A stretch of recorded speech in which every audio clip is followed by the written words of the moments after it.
term becomes positive, right? This is greater than 0.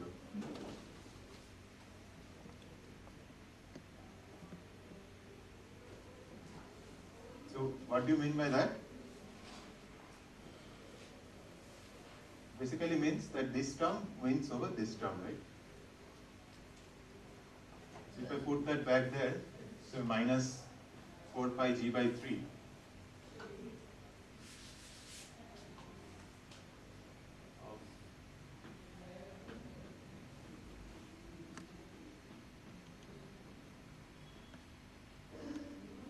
Is the font size okay?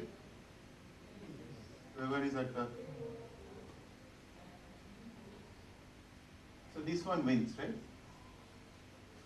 If k is greater than, k is less than 0, this thing is greater than 0, this one wins. So what will happen? The universe will keep on increasing, right? So that's kind of your velocity more than escape velocity.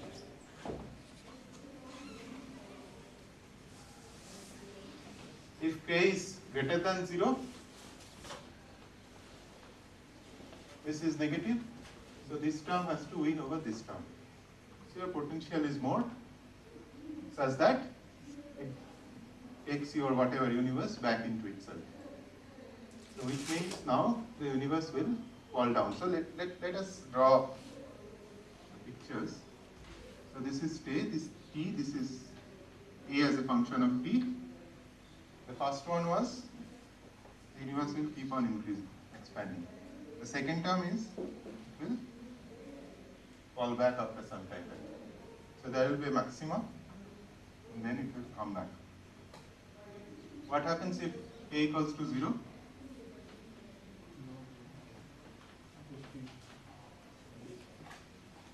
Then these two balances, right? And once these two balances, you can find out. So I can now put the right hand side equals to 0 and I can find out this.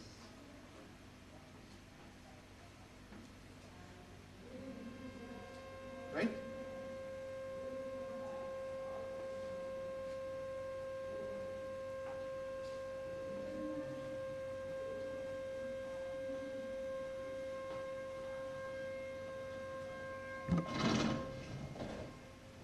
So I can define a density which is given by, what is this? Hubble constant, right? So this is 3h squared by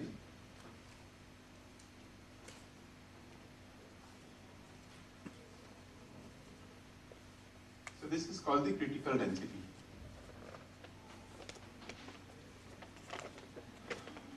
So you'll see that what is the significance of it when we'll come to different models of the universe.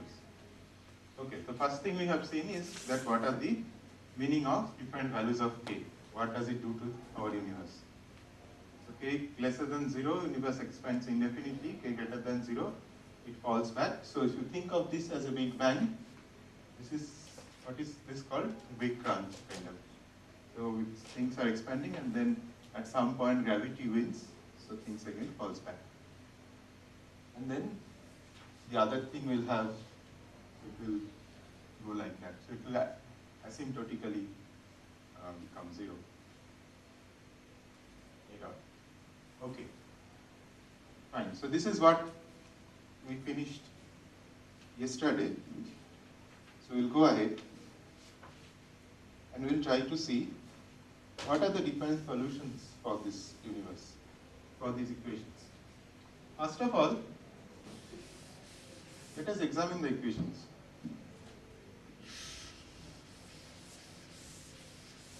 Let us look at the first equation.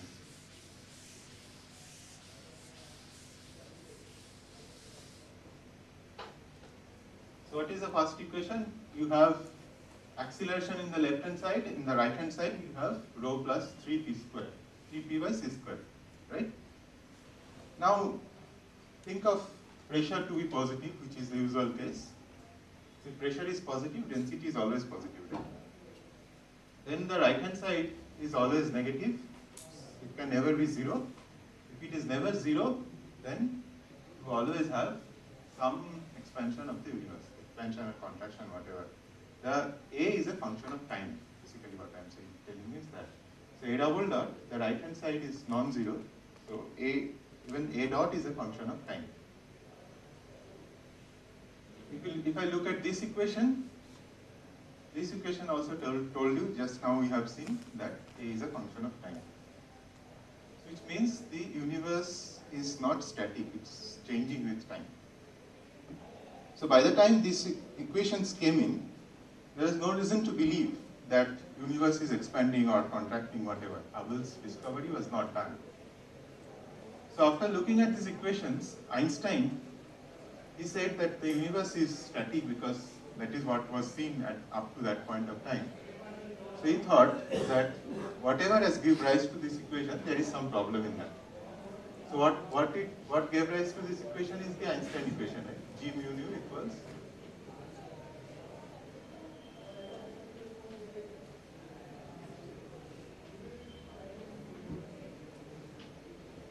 right?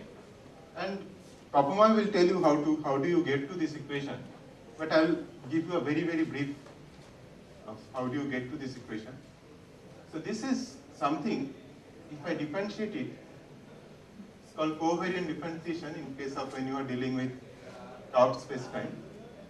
And it's written by like this, G mu nu nu.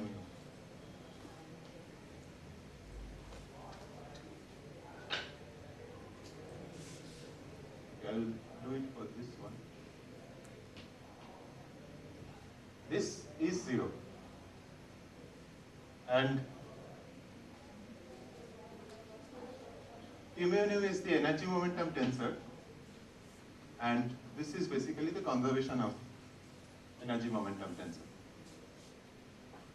And just because the covariant derivative of these two are 0, Einstein equated these two terms.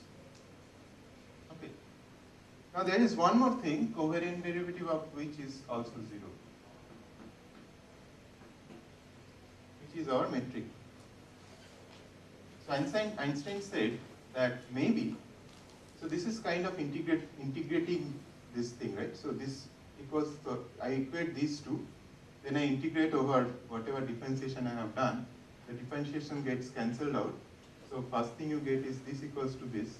Let me, so say I know dx dt equals dy dt. Then I can write x equals to y, but that is always up to some constant, right? So he said that that constant can be maybe lambda. So we added that now. He added it this side, but doesn't matter, I can make it here. Well, when you learn dark energy, you'll see that whether you write this here or write this here makes a huge difference. If you write that term here, it becomes a part of this G mu nu, it becomes a part of your metric curvature. How do you define G mu nu? It becomes a part of that. When you write it in this side, it becomes a part of the energy momentum. And that then it will be called dark energy. But when Einstein did that, there was no concept of dark energy or whatever. It's just a constant. It comes because of it's just an integration constant. Yes. Right hand side, if we write the lambda there, then this is the source of energy momentum. You may think of it as a source of energy momentum, but now, as I have told you, this is just a constant, integration constant. This is just this C, nothing else. Okay. So let us try to see what is the consequence of that term. Now what was the form of T mu nu? T mu nu was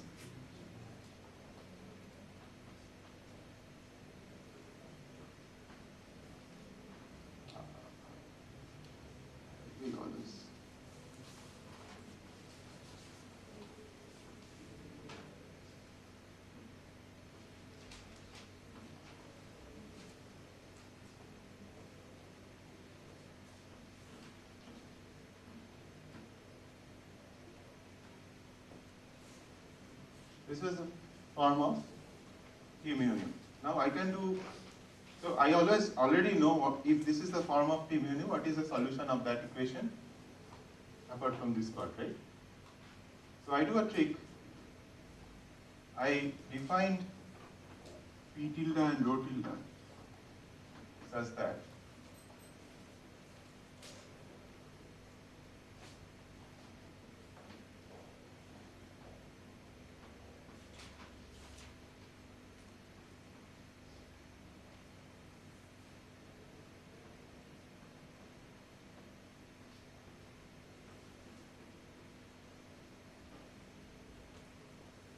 okay, and try to see, okay, so now what happens if I do P plus rho c square? So this becomes e to the power 4, this cancels out, right?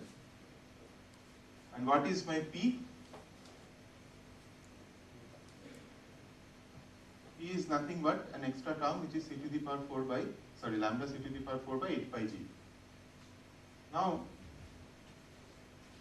think, so since this two cancels out, if I do this, it doesn't matter up to here, right?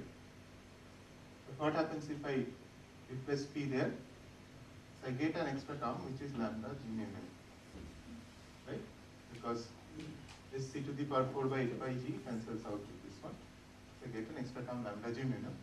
So I basically get this equation. So what I have done is I have now defined my P mu nu psi tilde, which is this, and if I put that back here, then I don't need this term. Let me get back the same equation, same old equation, and I know the solution of this equation now.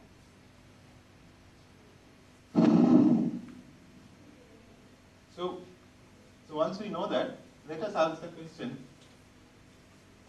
So I know the solution of this equation, but I still don't have make the universe static. So I have to make the universe static now. So how do you do that? Basically, the same logic that we started with. We have to make both a double dot equals to 0 and a dot equals to 0. That will make my universe static. So what is a double dot equals to 0 means? It means rho equals to 3p by c square. Right?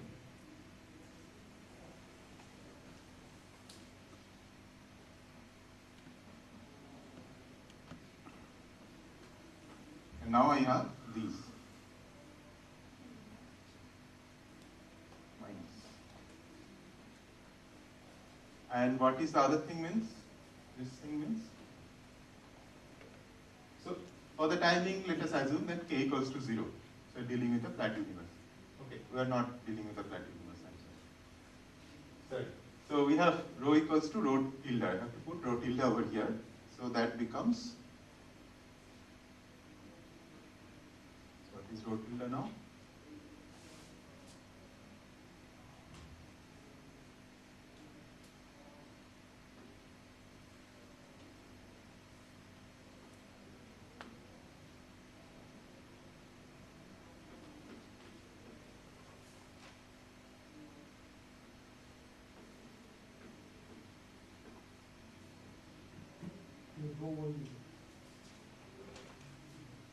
It's fine, right?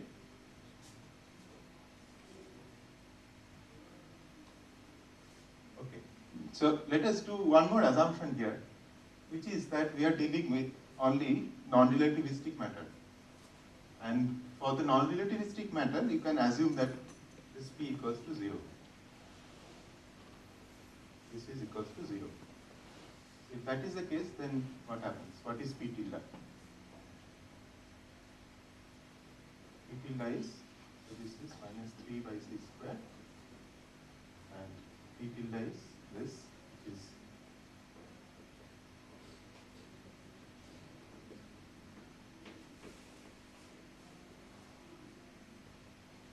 right?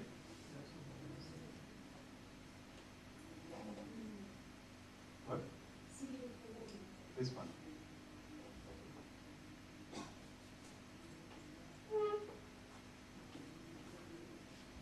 So these two are same, of course, right? What? Why non-relativistic? P is 0. Okay, we'll see that when we deal with the radiation, what do you call, thermal history of the universe.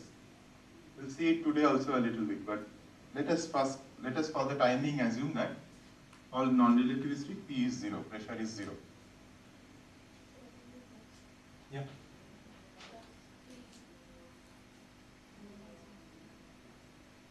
This will be plus. Why it will be plus? Because of this negative sign. So now I can equate those two. What shall I get? I will get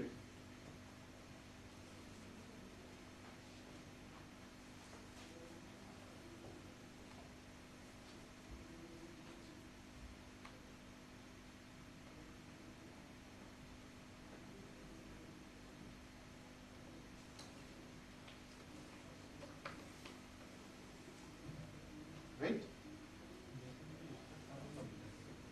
Yeah.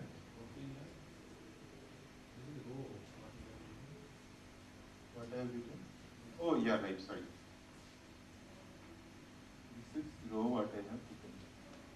What I have written is this plus rho, right?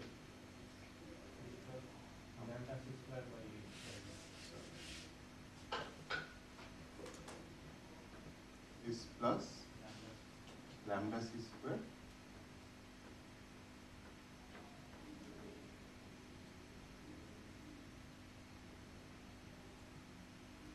and completely lost. Where did I get it from?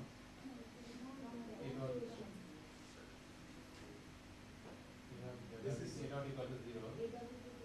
is a dot equals to 0. So which means rho tilde equals to ac square by L square. It's fine, right?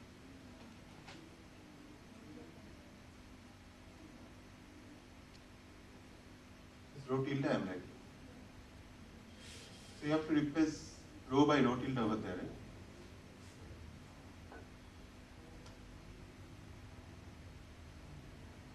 Right? Okay. So let me see. So you have got lambda equals to k by s squared L squared. The first thing that you have got. Now, one thing you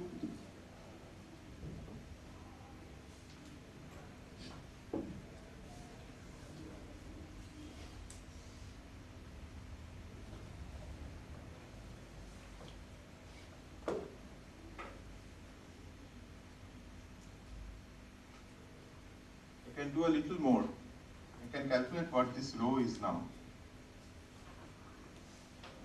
Because I know the rho tilde.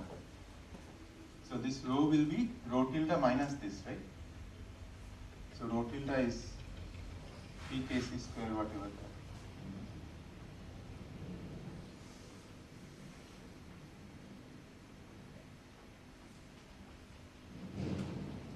that. And lambda is this. So I'll put lambda here, this one. So this will be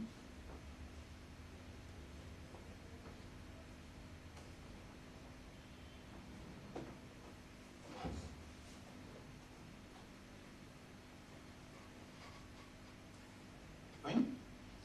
So this will 2 by 8, which is 4. I'll remove this.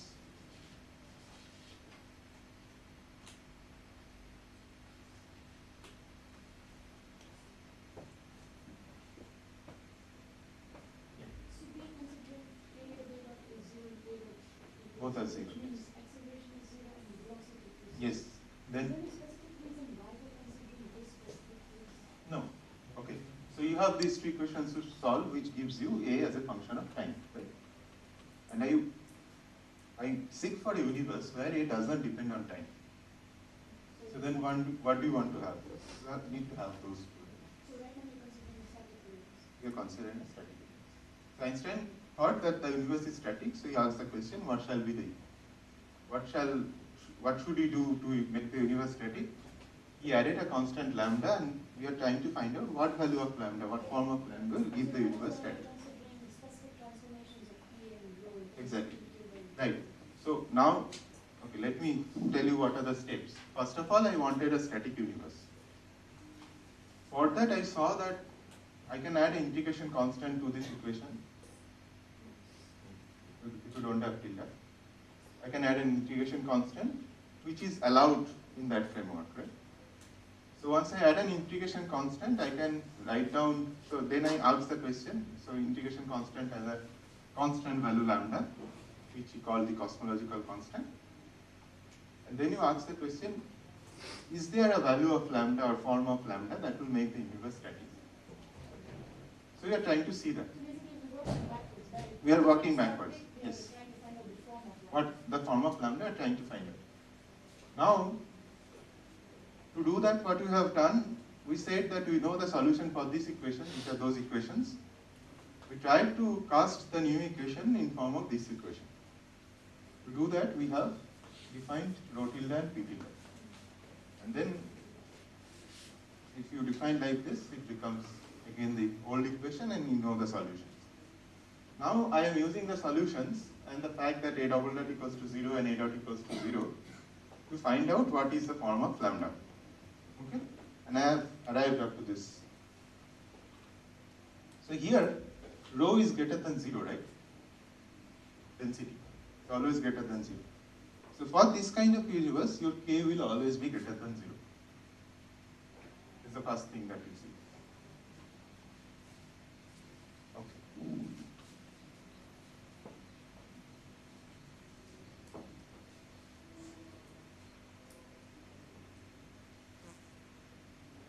Now again, I can substitute lambda in place of k, I can substitute lambda over here. So I can write this as, so k by a square L square will be lambda. So this is lambda c square by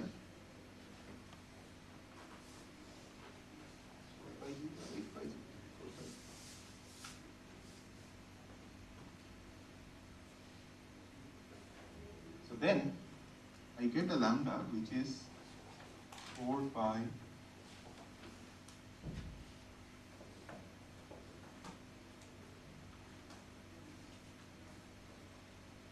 so this tells me I need to have a lambda which in terms of my density, which is the right hand side of the energy momentum tensor or these equations, right? That is what you have to put in to solve the Einstein equation. The energy momentum tensor, the density and the pressure. The pressure we have already said that this pressure is 0, but your lambda for the universe to be static has to be of this form. So it's related to density that way, and this is usually written as lambda e, which is because of course Einstein. So you indeed get a lambda for which you can make the universe static. So this is what Einstein did, and he said that okay, then my equation, my Einstein equation, I don't know what I call it.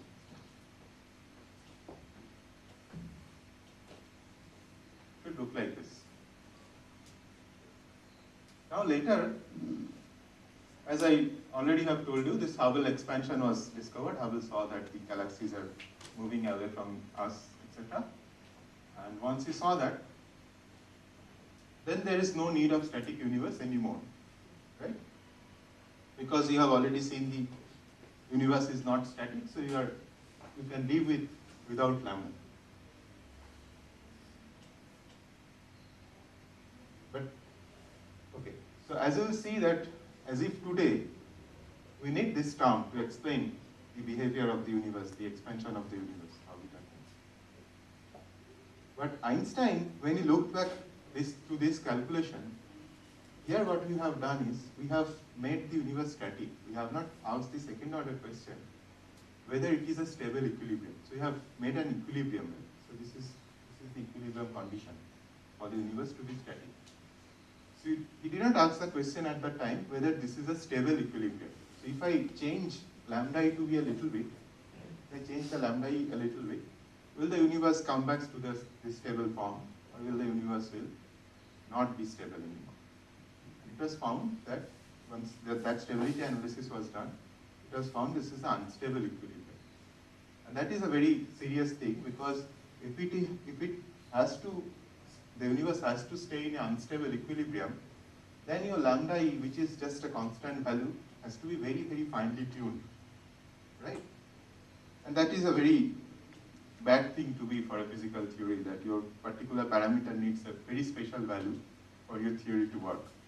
So that's why Einstein called that it's his biggest blunder to add this term in the equation, etc. But since he was Einstein, later it was found that you don't need a static universe. Of course, your universe is not static, but you need this term to explain the behavior of the universe. When Einstein does something wrong, later we will find that it's required.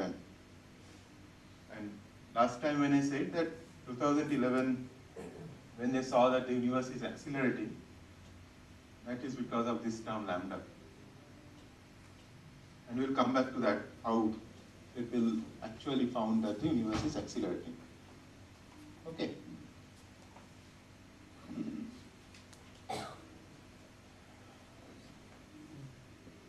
So let's do one in this framework where you still have the lambda, but I don't need that special one anymore. Where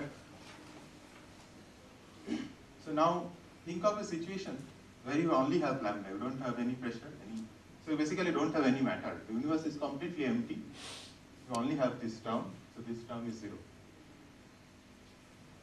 Okay. So what is your pressure?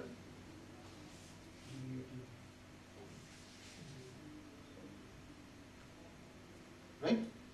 Because those are 0. So what happens in that case? Yeah. So we are assuming that the universe is completely empty. It's void of any matter, any radiation, anything. So this term, which gives you this is the matter, right? This is called energy momentum tensor. So this term is not there. Only have that term. I can still use the same formalism. I can put P equals to 0, rho equals to 0 here, and use the same formalism. So what do I get?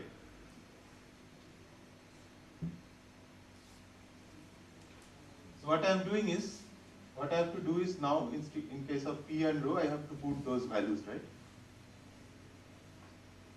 So there, A double dot, in case of P and rho, I have to put those values. Lambda c to the power 4 by 8 pi g, plus and minus. And here also I have to put that value. So let us, for the time being, also assume that k equals to 0. So in the universe is flat. K equals to 0 is flat. So if that is if that is the case, then what you get? So I use the second equation. I get A dot square equals 8 pi g by 3, and my rho is lambda c squared by 8 pi g, and I have a square, right? So of course 8 pi g cancels out.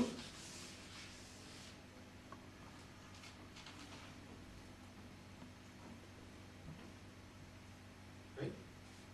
So we have assumed P equals rho equals K equals 0. So does it seem anything we have talked about yesterday? We said that there can be special cases where A dot by A, which is my Hubble constant, is constant over time also.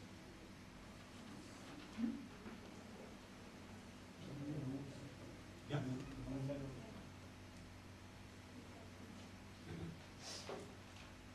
Okay. So this, how will this universe behave? What will be as a function of t? Exponential, right? So this is an exponential expansion of the universe, and that is what our universe does today. Okay, so this is called the de Sitter. This is called the de Sitter solution because de Sitter GD. called the de Sitter universe. But sir, the basic assumption that the universe is wide, just to contradict this. Huh? What is? Basic assumption that universe is wide, then you get this expansion. Yeah. But we find that the universe is filled with matter and dark. So think of a, so you know in the universe is expanding, right? Think of very long time in future. Okay, so what will happen is, if you take a volume, there will be hardly any matter or radiation inside, right?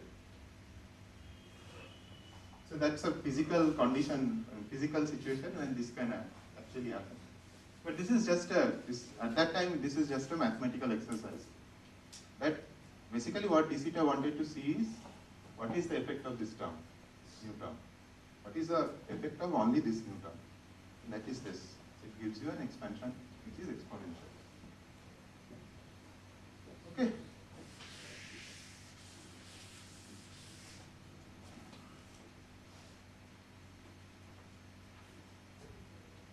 Right. Now let us come to more meaningful universes.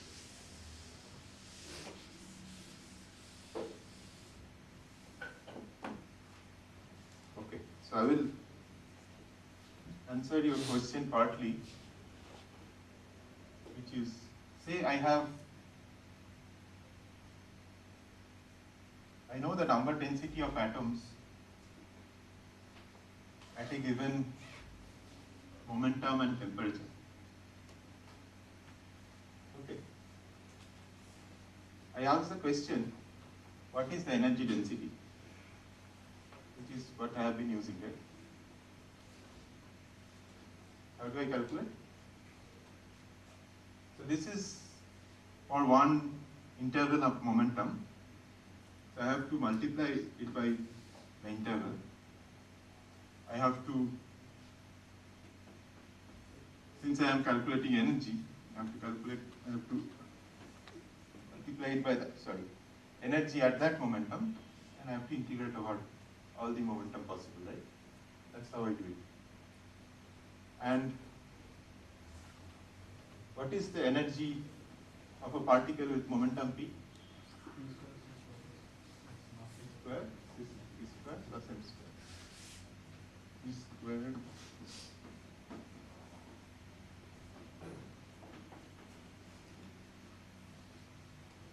Right? To ask the same question for the pressure.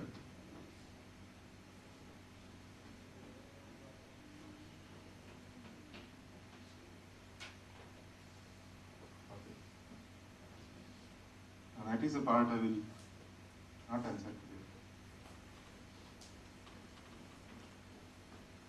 How this thing comes.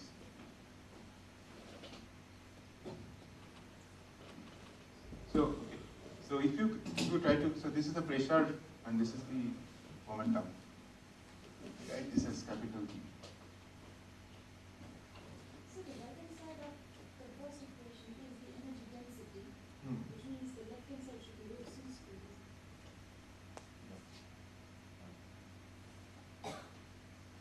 Yeah, those C squares usually, sometimes you don't take care of them very well. Okay. So how does this come? I can tell you how this comes. It comes from the assumption that the universe is having an adiabatic expansion. I will not prove how this form today. But let us see what will be the pressure for a non-relativistic case. How do you define a non-relativistic case?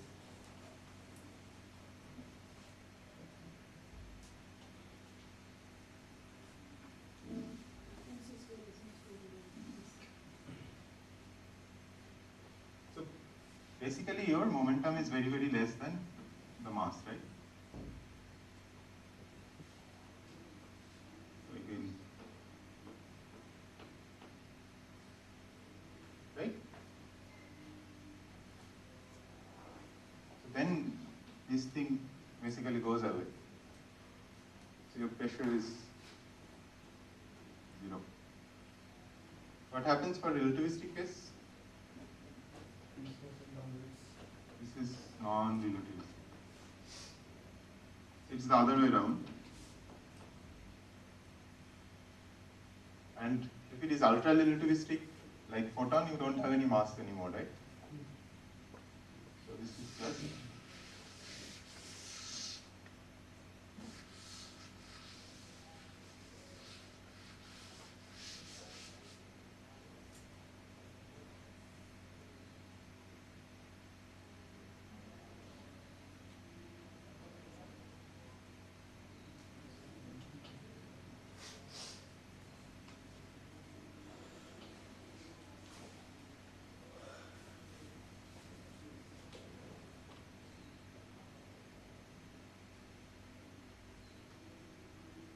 Doing dimensionally correct things. This is, yeah, sorry, this was p square. So you are left with E by 3c.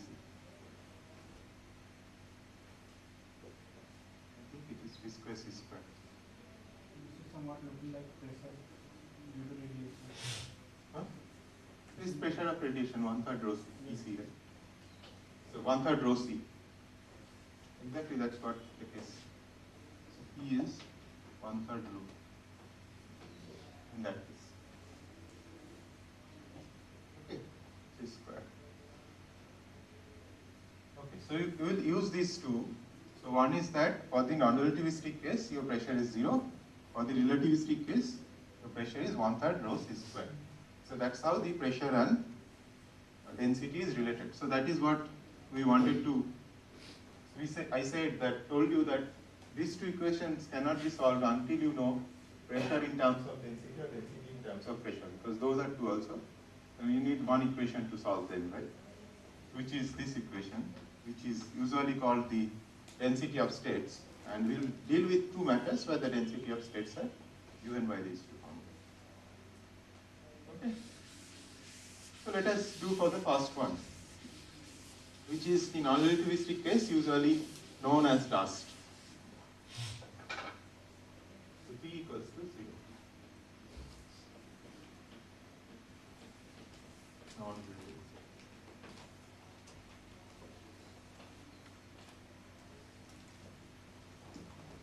So what happens to the second equation?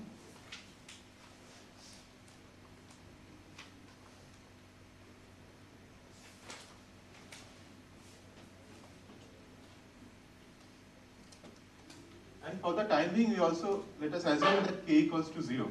We'll put those back in later.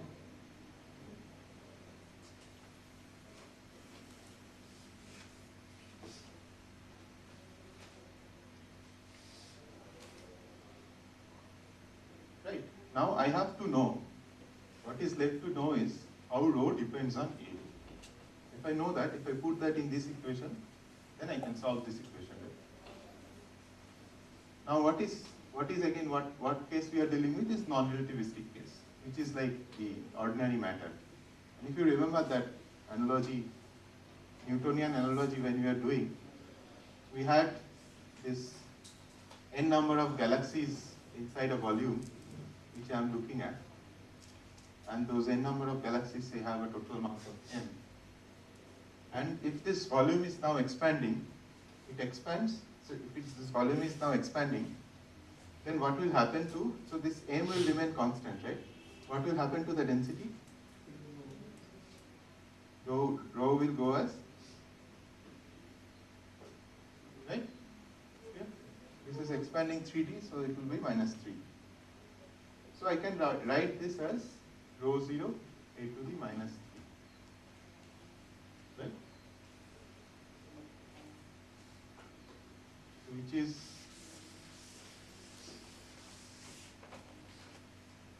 and since we are dealing with matter or okay, so this is called dust, this is also sometimes called matter.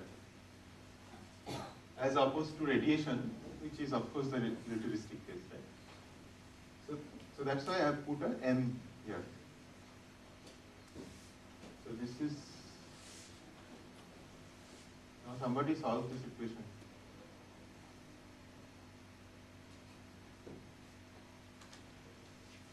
Okay, a trial solution.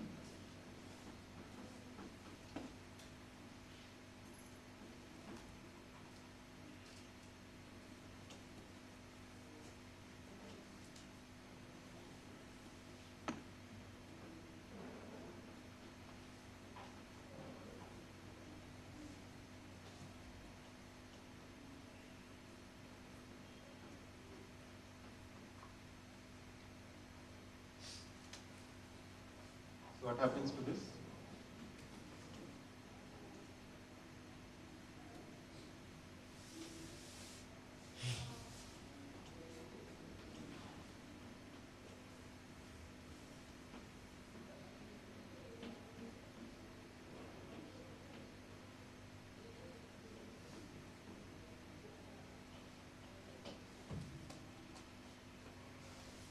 A to the minus 1 is A0 gamma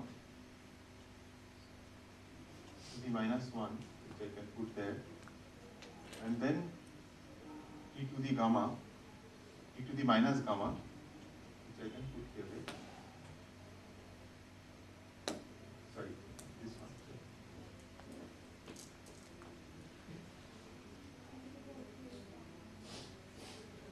E to the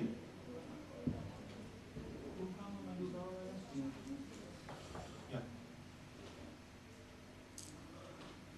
So can we just take the square root and then the separation period? What variables? You have only one variable. So you are squaring this A W, so you Yeah. have to add 2 gamma minus 2, less than gamma minus 2. dA by dt is proportional to 1 over root A. Yeah. So root A dA Yeah, yeah. is proportional to root A. Yeah. So what do you get? What K is proportional to 3 to the 2/3. gamma you get 2/3, right? Fine, that will do.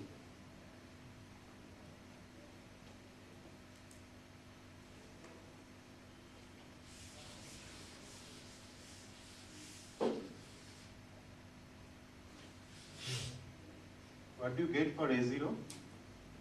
Okay, you can calculate that. But really don't need it right now. So what is A dot by A now?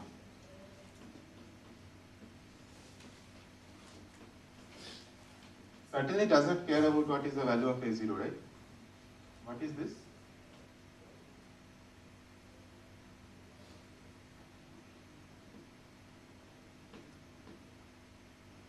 Right? What is A dot by A?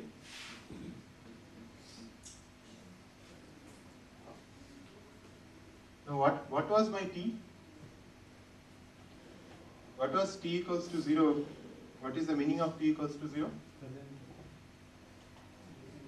T equals to 0 is Big Bang, right? T equals to 0 is when A equals to 0. So if I put T equals to 0 here, again A equals to 0, which is Big Bang, right? And whether that happens or not is a secondary question, but which is Big Bang for this mathematical sense at least. So, and I can choose my A0 such that it becomes 1 for the present time. Right? So T equals to T naught, for T equals to T naught, A equals to 1. If I do that, this, which is the present time Hubble constant, which I write as H naught, this becomes 2 by T naught. Right? T naught is what? T naught is the time elapsed since Big Bang. So that's the age of the universe. And somebody was asking yesterday, why? How much time do I have? 5 minutes. Last 5 minutes. When did we start? There was some delay, right? 45 it started, right? Did we start? No.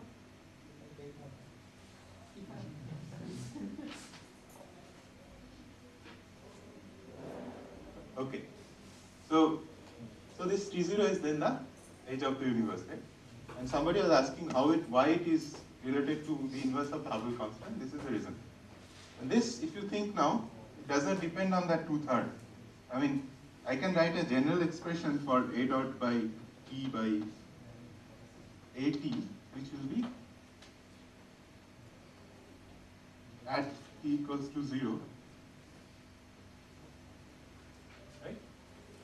So if the universe has an expansion which is given by a power law, which is a power law, then it's always true.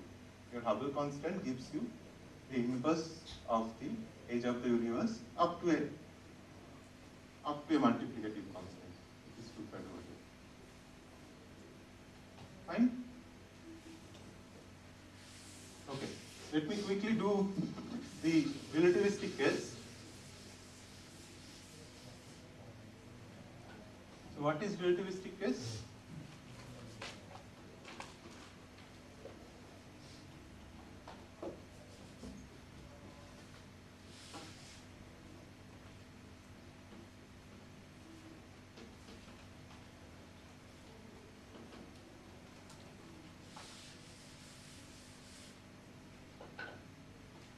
We really don't need this the way we will be doing now.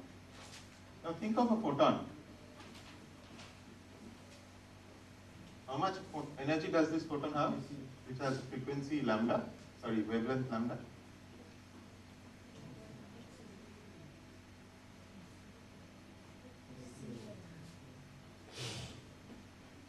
Right? Now, say there are n photons, and these photons are inside a volume, and volume is expanding. Right? Now, what happens to lambda as the universe expands? Increases, right? So if I ask the question, so I have again a volume, I have, per photon has this energy, I have n photons which is inside this volume, and this volume is expanding. What is the energy density?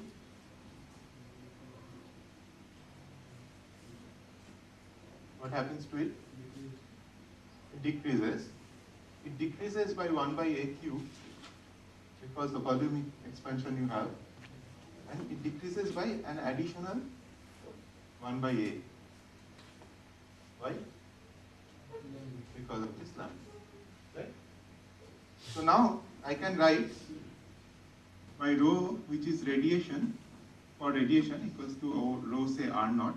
R is, okay, so usually this is written as gamma naught, which means radiation, a to the minus 4. Right? And again I can put it back in this equation and solve. So try to see what is the value of gamma in that case. It will come out to be half. You will get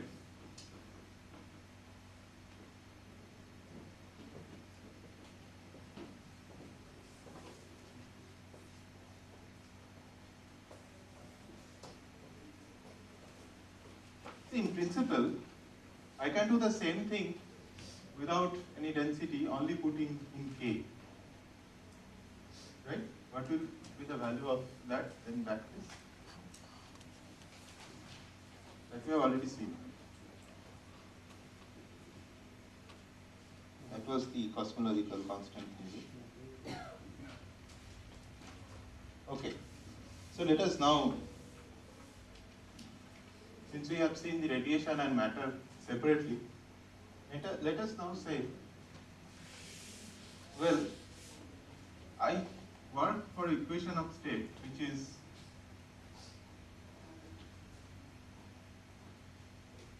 this. This is just to make things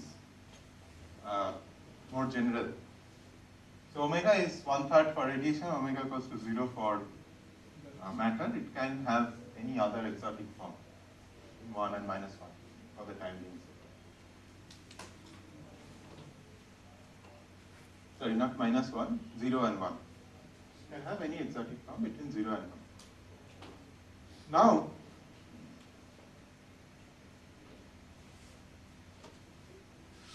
let us try to see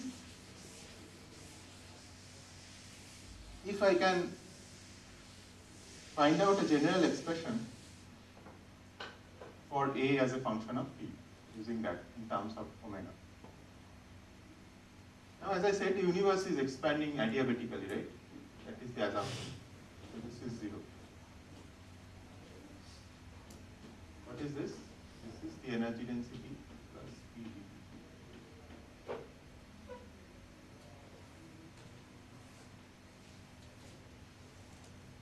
What is U? Is the total internal energy of the universe, which is rho c squared, but then you have to multiply a volume by a volume. Is this, right? co-moving, the proper one. And what is V? It's again. Well, you immediately see that this RQ will cancel out because it will be same footing in both of these equations. We will not write them anymore. So what I get from here is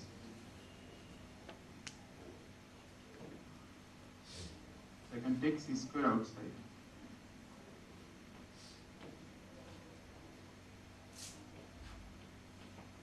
P is what?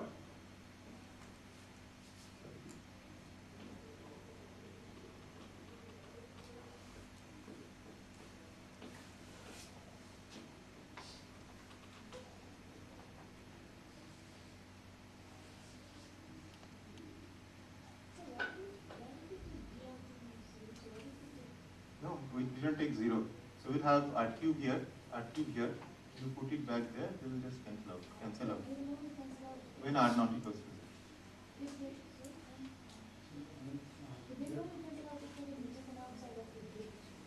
Yeah. What is R? Co-moving distance, which doesn't change, right? That's how we defined it. It's numbers attached to those galaxies. Universe expands, it nothing happens. I think here you are taking the volume to this focus. Why don't you put this fourth part here? You can put it there, it will come out. Definitely out of any differentiation here and here both. No, sir, this is coming only in V part, not U. Why? What is U?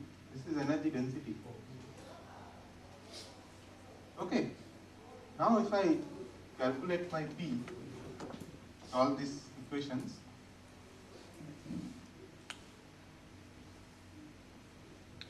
P is already gone. If I solve this, manipulate this differential equation and solve it,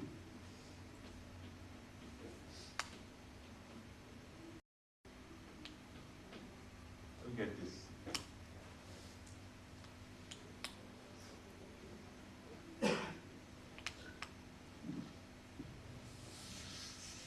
Let's try the known cases.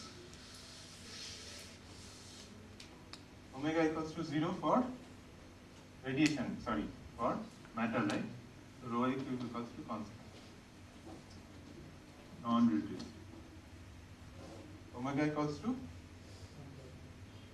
1/3 plus 1 becomes 4/3, 3 cancels out. So rho to the 4th constant is right?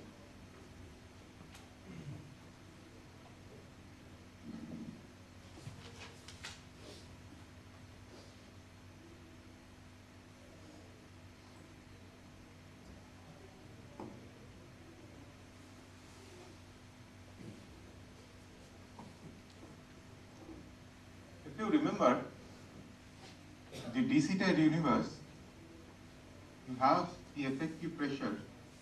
How was the effective pressure and effective density defined for the de-Sitter universe? So P has something minus and this has something plus. Both of them are same apart from a C square term, right? So this was, if you check, will be minus rho C square. So omega is -1 there. So your rho is constant. Whatever the density for that lambda,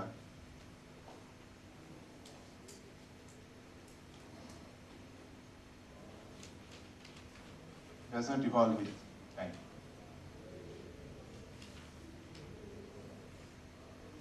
Okay. So once we have these,